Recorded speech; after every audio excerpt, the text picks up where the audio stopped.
গ্রেফতার হওয়া fact finding টিমের 5 সদস্যকে নিয়ে আসা হলো লালবাজারে। সেই ছবি এই মুহূর্তে আপনাদেরকে দেখাবো, যেখানে সন্দেশখালীতে সেখানেই আজকে যাওয়ার পথে পুলিশ তাদেরকে আটকায় এবং গ্রেফতার করা হয় সন্দেশখালী যাওয়ার পথে, এবং তাদেরকে এই মুহূর্তে নিয়ে আসা হয়েছে লালবাজারে। সেই ছবি এই মুহূর্তে দেখাচ্ছি আপনাদেরকে, যেখানে ফ্যাক্ট ফাইন্ডিং কমিটির 5 সদস্য তাদেরকে নিয়ে আসা হলো লালবাজারে। সেই ছবি এই মুহূর্তে দেখাচ্ছি আপনাদেরকে।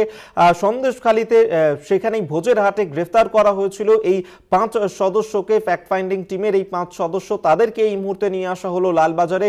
সেই ছবি এই মুহূর্তে দেখাচ্ছি আপনাদেরকে, দেখতে পাচ্ছেন সেই ছবি, যেখানে পুলিশ গ্রেফতার করে নিয়ে আসে ফ্যাক্ট ফাইন্ডিং টিমকে এবং ভোজের হাটে তাদেরকে আটকায় পুলিশ সন্দেশখালীতে, সেখানে যাতে কোনো রকম অপ্রীতিকর পরিস্থিতির সৃষ্টি না হয় তার কারণেই তাদেরকে সেখানে যেতে আটকায় পুলিশ, গ্রেফতার করা হয় তাদেরকে এবং লালবাজারে তাদেরকে নিয়ে আসা হলো। সেই ছবি এই মুহূর্তে দেখাচ্ছি আপনাদেরকে, যেখানে সন্দেশখালীতে 151 নম্বর ধারায় গ্রেফতার করা হলো ফ্যাক্ট ফাইন্ডিং টিমের এই 5 সদস্যকে এবং তাদেরকে এই মুহূর্তে পুলিশ নিয়ে এসেছে লালবাজারে। সেই ছবি এই মুহূর্তে দেখছেন আপনারা, যেখানে সন্দেশখালী যাওয়ার সময় আটক করা হয় তাদেরকে এবং পরবর্তী সময় তাদেরকে গ্রেফতার করে লালবাজারে নিয়ে আসা হয়। সেই মুহূর্তের ছবি এই মুহূর্তে দেখাচ্ছি আপনাদেরকে, যেখানে ফ্যাক্ট ফাইন্ডিং টিমের 5 সদস্য তাদেরকে গ্রেফতার করে নিয়ে আসা হলো লালবাজারে।